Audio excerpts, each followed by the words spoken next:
கர்த்தருக்கு ஸ்தோத்திரம்யா. கர்த்தருக்கு ஸ்தோத்திரம்யா. எங்க இருந்து வரீங்க? கொள்ளிடம் தைக்காலில் தங்கியிருக்கேன், மணிநகரில். சரியா. அங்கேருந்து வரேன். நீங்கள் எத்தனை கைப்பிரதி எழுதிருக்கீங்க இது வரைக்கும்? இது இப்போது 34வது கைப்பிரதி எழுதி முடிச்சிருக்கேன். சரிங்க, படிங்க பார்ப்போம். இந்த கைப்பிரதி படிக்கிறேன், கேளுங்க. Praise Lord. கர்த்தருடைய நாமம் மகிமைப்படுவதாக. தலைப்பு: வாழ்க்கையின் முடிவு என்ன? தேர்வு செய்வது உங்களுடையது. பிரியமானவர்களே, நாம் வாடும் இந்த உலகத்தில் 33 கோடி தேவர்கள் உண்டு என்று சொல்ல கேட்டிருக்கிறோம். அவைகளை வணங்கி வழிபடுவோர் மொழியாலும் இனத்தாலும் ஜாதியாலும் மதத்தாலும் வேறுபாடு உள்ளவர்களாக இருப்பதை அறிந்திருக்கிறோம். இதை எழுதுகிற நானும் அநேக தெய்வங்களை வணங்கி வழிபட்டவன் தான். எங்கள் குடும்ப குலதெய்வம் ஒன்று உண்டு. அதற்கு ஆண்டுதோறும் பல குடும்பங்கள் சொந்தங்கள் ஒன்று சேர்ந்து பூஜை செய்து பரிவாரங்களுக்கு ஆடு கோழிகளை பலி செலுத்தி படையல் போடுவோம். மொட்டை எடுத்து காது குத்தி பொருத்தனைகளை செலுத்துவோம். மேலும் இஷ்ட தெய்வமாக திருப்பதி, பழனி, ஸ்ரீரங்கம், சமயபுரம், அம்பகரத்தூர், வைத்தீஸ்வரன் கோயில் உட்பட சகல தெய்வங்களுக்கும் சென்று வழிபடுவதை வழக்கமாக கொண்டிருந்தோம். திடீரென்று என் மனைவிக்கு உடல்நிலை பாதிக்கப்பட்டு மருத்துவமனையில் வைத்தியம் செய்தும் பல ஆலயங்களில் சிறப்பு பூஜை செய்தும் பலனில்லை. குறி சொல்வரிடத்தும் பார்த்தபோது அவர்கள் குடும்பத்திற்கு செய்வினை செய்யப்பட்டிருக்கிறது, அதை நான் வழிபடும் தெய்வத்தை கொண்டு சரி செய்வேன் என்று சொல்லி பல இடங்களில் தடை செய்தும் சரியாகவில்லை. 4 ஆண்டுகள் சொல்ல முடியாத வேதனை, கஷ்டம். இந்த நிலையில் என் மனைவி பிழைப்பாள் என்ற நம்பிக்கை போய்விட்டது.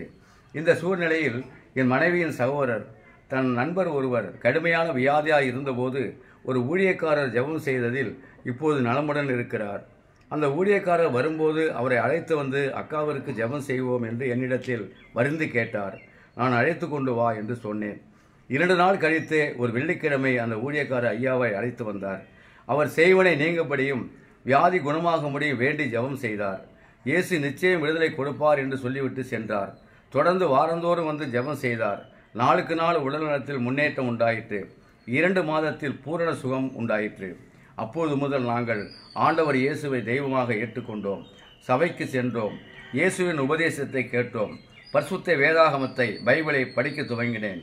அதில் மனித இனத்தை படைத்த தேவன் அவன் பூமியில் வாழும் நாட்களில் அவர் சொல்லியிருக்கிற பிரமாணங்களின்படி பரிசுத்தமாய் வாழ்வர்களின் ஆத்துமா அவரோடு கூட மோட்சத்தில் இருக்கும்படி தம்மோடு சேர்த்து கொள்ளுவார். யோவான் 14:1-3 என்றும், பாவம் செய்கிற ஆத்துமா அக்கினியும் கந்தகமும் எரிகிற கடலிலே நரகத்திலே பங்கடைவார்கள். அங்கே அவர்கள் புழு சாகாமலும் அக்கினி அவியாமலும் இருக்கின்ற எழுதப்பட்டிருக்கிறது. பரிசுத்த வாழ்க்கை: உண்மை, ஒழுக்கம், நீதி, கற்பு, அன்பு, நற்குணம், இச்சையடக்கம். மேலும் பெற்றோரை மதிக்க வேண்டும். நம்மை பகைக்கிறவர்களுக்கு ஆபத்தில் உதவ வேண்டும்.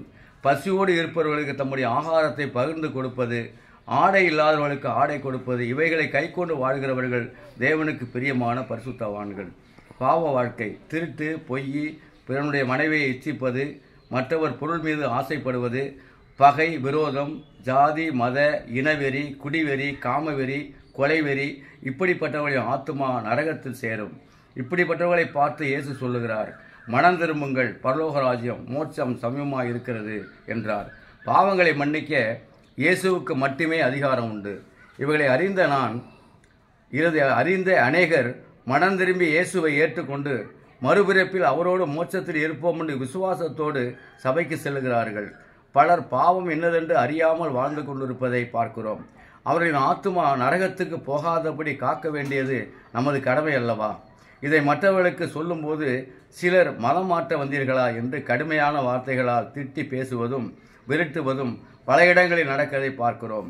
உபத்திரவம் செய்தாலும் மீண்டும் மீண்டும் ஜனத்திலே சொல்ல காரணம், நம்மில் ஒருவர் அக்கினியில் அகப்பட்டால் நம் உள்ளம் பதறுமே.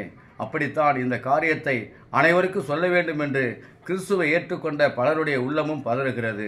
இது மனித நேயம், மதமாற்றம் அல்ல. உண்மையை உணருங்கள்.